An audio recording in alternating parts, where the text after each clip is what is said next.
What's going on, everybody? Quancredible here, and I'm like super hyped because I just seen the new episode 151, and bro, it was a really good episode. Like we got so much information for the captains and their abilities and just how they interact with each other. Like I may have to do an updated list on my captains rankings. I made that video a little while ago. I may have to do an updated one on that after this episode. Um, Real quick before I really get into it, I just want to have a moment of silence though for the five real fans. Um, he didn't make it into the episode. No real feats. Sorry guys. If he's your favorite, I'm sorry, but real didn't he didn't make the cut.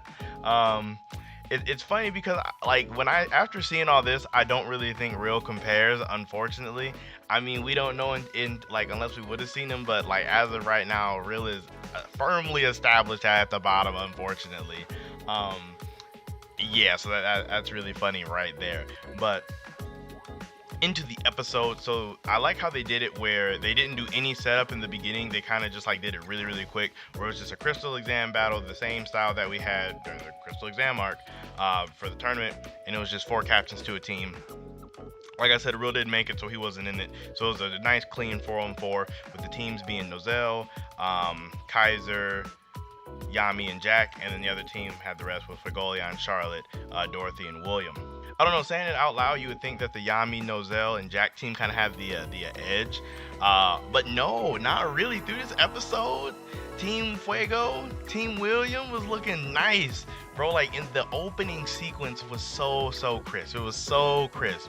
Wait, before I get into that though, before I get into that, I'm sorry, I'm hyped, so this video is gonna be a little more all over the place than usual.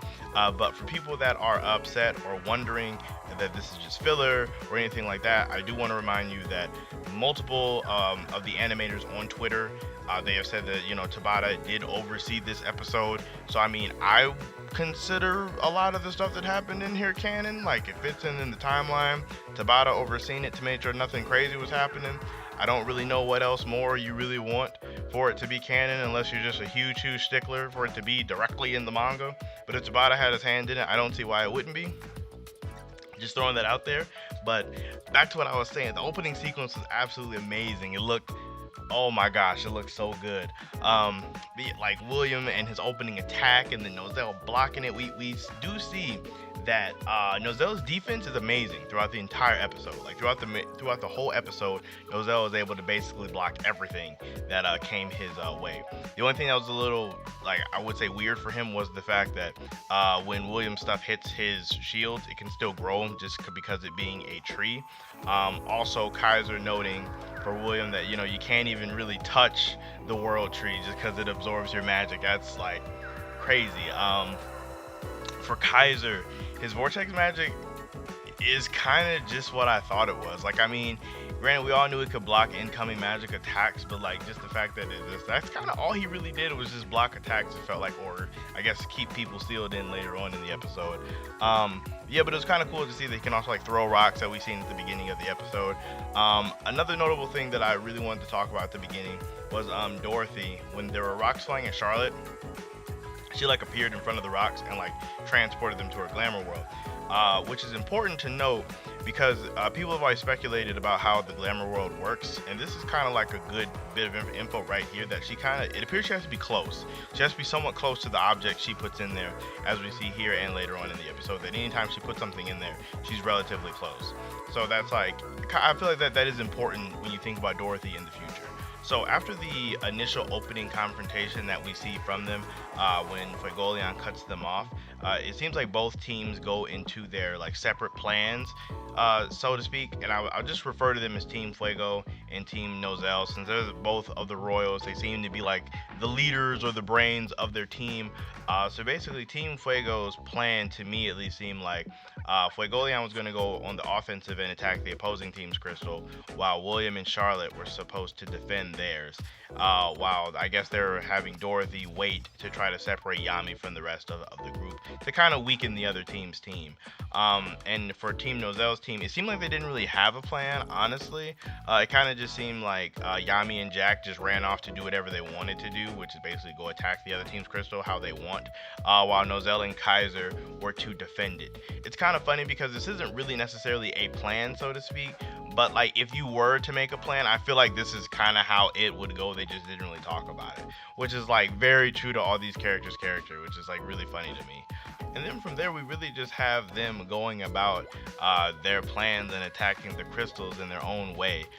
With Yami and Jack getting lured into a obvious trap by Charlotte and William to kind of just get ambushed in the forest, which really works to the best of both of their abilities. But it's not like it really matters because even as Jack said, if it's a trap, it doesn't really matter because they can handle it, which they totally did. Actually, while I'm on the topic of this, I was like, we did get some Charlotte in the beginning of the episode, but I was kind of a little disappointed at. I feel like we got the least amount of her out of everybody. It felt like we even got more Kaiser than we did Charlotte. So it was kind of like I did want some more Charlotte, unfortunately. I will say this: I was happy that they didn't that they didn't overdo her Yami gag. Like she had her moment with Yami in the beginning where she was like kind of embarrassed just thinking about it. But they didn't like.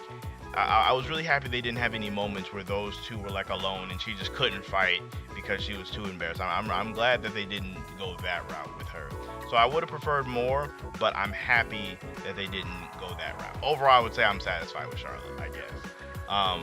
We get more into the face-off of Fuegoleon and Nozelle, and for a lot of people that think that Fuegoleon is stronger or Nozelle is stronger, we don't really get a definitive answer in this. I feel like we do see that the type advantage that Fuegoleon has definitely plays as big a part as anyone would have thought it did. That Nozelle really can't contain him all by himself. I will say that if Nozelle wasn't having to defend a crystal, he definitely probably could have fared better. Just the fact that one person has to protect something definitely changes the dynamic of the fight a lot. So I wouldn't necessarily say that Fuegoleon was just stomping all over him because you do have to take that into consideration. But with the help of Kaiser and Nozelle, they did put up a much better fight, being trapped in the Silver Star of Execution. And even when Fuegoleon would melt it, it was just, Nozelle put so much magic into it that it could just reform, is amazing.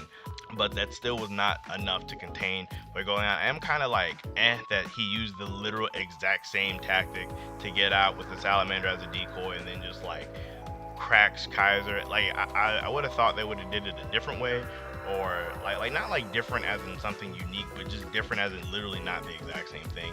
You would think since Kaiser remembers that whole thing that he would be on the lookout for this exact strategy.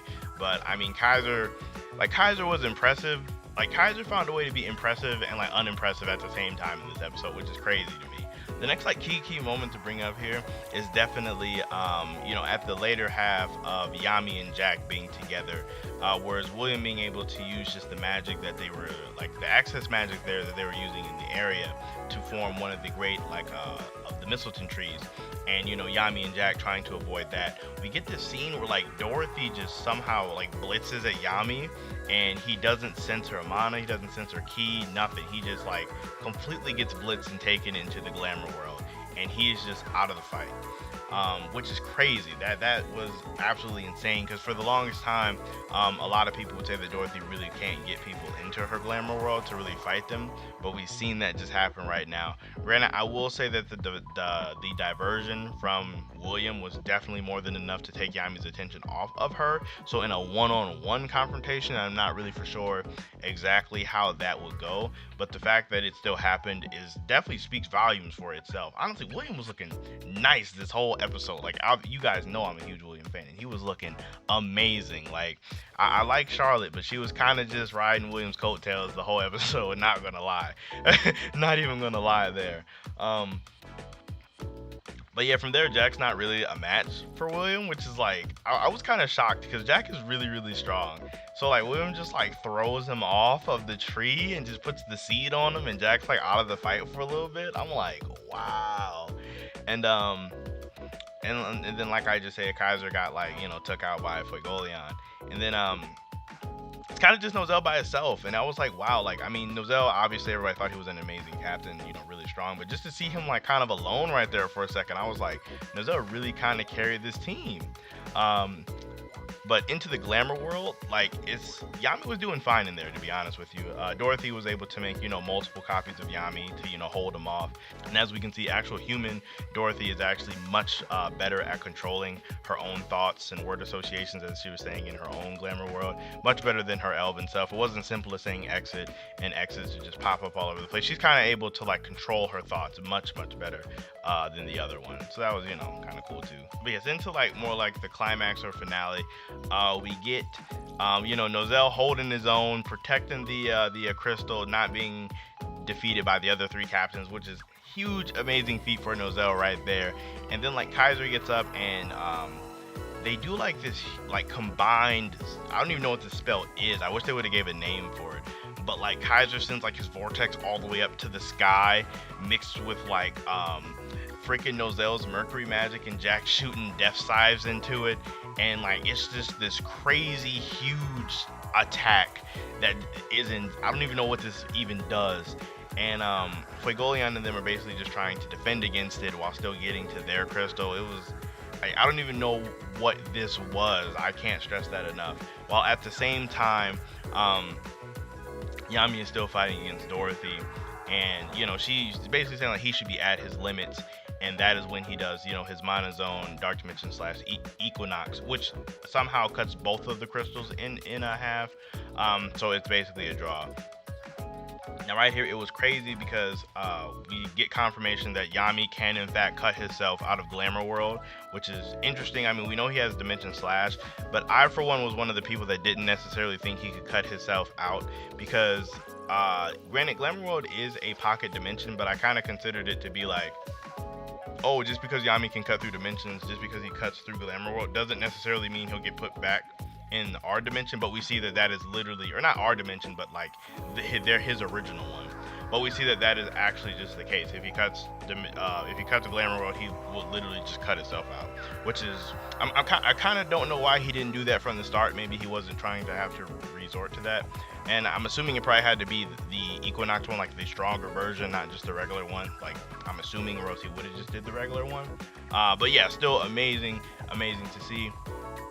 Also, the fact that Dorothy, it appears, I'm assuming she can't imagine things that are stronger than what she can think of or something, because she couldn't just imagine Yami stronger. All the Yami she imagined were like still weaker than actual Yami. So either A, she was imagining what she remembered him to be as, or she just literally can't imagine things that are much stronger than herself, which would make sense, honestly, that one, that she just can't imagine things that are much stronger than her, which kind of tones her a lot down.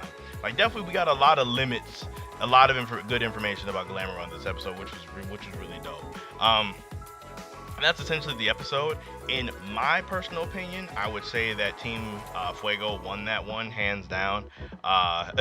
Just because, like, I mean, granted, you could say if Yami was on the outside, it would have been going a little bit better, but I don't really think it would have been going better by much. I think they were really holding it down between Fuegoleon and William and Dorothy. Like, they were really doing it. Charlotte kind of didn't get a chance to do much, but, it is what it is on that one. As for the MVP of this whole thing had to be Nozel. Like, Nozel was carrying his team. He was literally carrying his team, so he has to be the MVP. Let me know what team you guys thought won down below. I'm very curious to see the discussions on that one, and let me know who you guys' MVP was. If you guys also agree with me that it was Nozel, or if you think it was William, maybe Fuego. Like, who was the MVP for you guys? I have to know this, so please let me know down below. I'm definitely probably going to redo my captain's rankings. I'll see if it's any different, but I'm going to rewatch that video and I'm going to make sure to see if it's different, if I have to make another one. That aside, really great episode. Oh man, I was pumped. I should have did a live reaction. I should have. Next time there's an episode like this, somebody remind me to. Aside from that, make sure you guys like the video, so sub to the channel for more content. I really appreciate all you guys' support. Enjoy the rest of you guys' day. Have a good one, and I will catch you guys in my next video.